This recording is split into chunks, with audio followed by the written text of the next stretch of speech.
తెలంగాణ రాష్ట్ర ప్రభుత్వం కులగణన అంశంలో రెండు నాలుకల ధోరణితోటి వెళ్తున్నట్టు మేము అనుమానిస్తున్నాం. ఒకవైపు మొన్న సర్దార్ సర్వాయి పాపన్న జయంతిలో పాల్గొన్నటువంటి బీసీ సంక్షేమ శాఖ మంత్రులు పొన్నం ప్రభాకర్ గారు చాలా స్పష్టంగా చెప్పడం జరిగింది. మేము కులగణన చేసిన తర్వాతనే బీసీ రిజర్వేషన్లు పెంచిన తర్వాతనే స్థానిక సంస్థల ఎన్నికలకు వెళ్తామని ప్రభాకర్ అన్న గారు స్పష్టంగా చెప్పాడు. ప్రభాకర్ అన్న చెప్పిన 48 గంటల్లోపే ఇలా ఓటర్ల ముసాయిదా ఎట్లా విడుదలవుతుంది, డేట్లతో సహా ఎట్లా వస్తుంది అంటే బీసీ సంక్షేమ శాఖ మంత్రి గారు స్పష్టంగా వేల మంది సాక్షిగా మీడియా సాక్షిగా వారు మేము కులగణన చేసిన తర్వాతనే ఎన్నికలకు వెళ్తామని చెప్పి స్పష్టం చేయడం జరిగింది.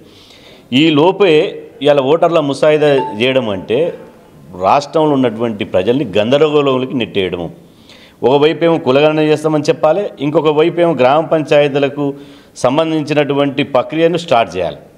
కాబట్టి ఇది బీసీలను నమ్మించి గొంతు కోయడాన్ని, బీసీలను లేకపోతే మభ్యపెట్టి ఎన్నికలకు వెళ్ళాలనే ఆలోచన కనిపిస్తున్నట్టు స్పష్టంగా అర్థమైంది.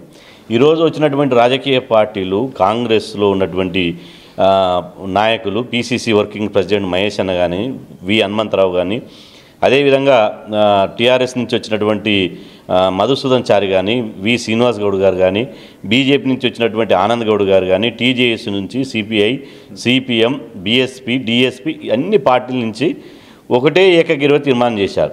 మీరు కామారెడ్డి డిక్లరేషన్లో ఏదైతే బీసీలకు హామీ ఇచ్చారో ఆ కామారెడ్డి డిక్లరేషన్ ప్రకారం కులగణన చేసిన తర్వాతనే స్థానిక సంస్థల ఎన్నికలకు వెళ్ళాలి. వెళ్ళకపోతే మాత్రం తెలంగాణలో మరో మహా ఉద్యమం మొదలవుతుంది, దానికి ప్రభుత్వమే బాధ్యత వహించవలసి వస్తుందని చెప్పి ఏకగ్రీవంగా తీర్మానం చేశారు. ఈరోజు కూడా మేము చెప్తున్నాం, మీ నాయకుడు రాహుల్ గాంధీ గారు స్పష్టంగా కులగణన కావాలి, సామాజిక న్యాయం జరగాలి అని వారు చెప్తుంటే మరి కులగణన చేయకుండా ఎందుకు ఎవరు అడ్డుపడుతున్నారు, ఎందుకు జాప్యం చేస్తున్నారు? ఇవాళ పార్లమెంట్ ఎన్నికలు కూడా అయిపోయి దాదాపు 3 నెలలు కావస్తుంది కదా, 3 నెలల నుంచి ఏం చేస్తున్నారు అంటే కనీసం 3 నెలల నుంచి ఎందుకు చేయరు? దీని మీద ఇవాళ ఇంత ఇష్యూ 60% జనాభా, 2 కోట్ల బీసీ జనాభాకు సంబంధించి ప్రభుత్వం ఎందుకు అఖిలపక్ష సమావేశం ఏర్పాటు చేయదు? ఎందుకు దీనికి సంబంధించిన ప్రక్రియను ఎందుకు వేగవంతం చేయదు? అంటే కావాలని ఇవాళ దీన్ని డీలే చేసేసి మేము గ్రామ పంచాయతీ ఎన్నికలకు ముందు కులగణన చేయాలనుకున్నాం, కానీ సెంట్రల్ నుంచి వచ్చేటువంటి నిధులు ఆగిపోతున్నాయి అని కుంటి సాకులు చెప్పి తప్పించుకోవడానికి ప్లాన్ చేస్తున్నట్టు కోరుతుంది. కానీ బీసీ సమాజం ఒప్పుకోదు. ఖచ్చితంగా మీకు ఒక హెచ్చరికలాగా ఇవాళ మీటింగ్ జరిగింది. ఇవాళ బీసీ సమాజం 60% జనాభా ఉన్నటువంటి బీసీ సమాజానికి మద్దతుగా అఖిలపక్ష పార్టీలు ఉన్నాయి, మేధావులు ఉన్నారు, అదేవిధంగా ప్రొఫెసర్లు ఉన్నారు. బీసీ 136 కుల సంఘాల రాష్ట్ర అధ్యక్షులు ఏకగ్రీవంగా తీర్మానం చేశారు.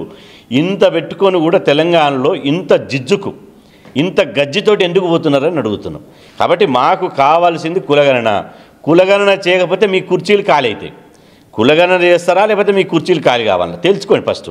అంటే బీసీలు అంటే అంత లెక్కలేదా? బీసీలు అంటే ఏమన్నా మేమన్నా తక్కువ శాతం ఉన్నోళ్ళమా? బీసీలు ఓటు బ్యాంకు లేరనుకుంటా? ఏ పోరాటంలో బీసీలు లేరు? తెలంగాణ రాష్ట్రం వచ్చిన దాంట్లో మా బీసీల త్యాగం ఎంత ఉంది? తెలంగాణ రాష్ట్రం మా బీసీల త్యాగాలతోటి వచ్చింది కదా, కాసో శ్రీకాంత్ నుంచి కానిస్టేబుల్ కిష్టే వరకు. అదేవిధంగా తెలంగాణ రైతాంగ సాయుధ పోరాటంలో దొడ్డి కొమరే నుంచి చాకలైలమ్మ, బొమ్మగోని ధర్మభిక్షం వరకు తెలంగాణ పోరాటంలో ఉన్నాం. సకల జనుల సమ్మె చేసినటువంటి స్వామిగౌడు వారు, అది విద్యార్థి జేఏసీలు పెట్టినటువంటి వాళ్ళు బీసీలు కదా. బీసీలే ముందుండి ఉద్యమాలను నడిపించారు. ఇప్పుడు కూడా బీసీలే ముందుండి ఈ ఉద్యమాన్ని నడిపిస్తాం. 100 106 కులగణన చేసిన తర్వాతనే ఎన్నికలకు వెళ్ళాలి. లేకపోతే మాత్రం బీసీలతోటి ప్రభుత్వం గోక్కుంటుంది.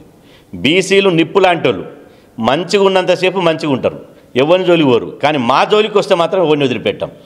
మా జీవితాలతో ఆడుకుంటున్నారు.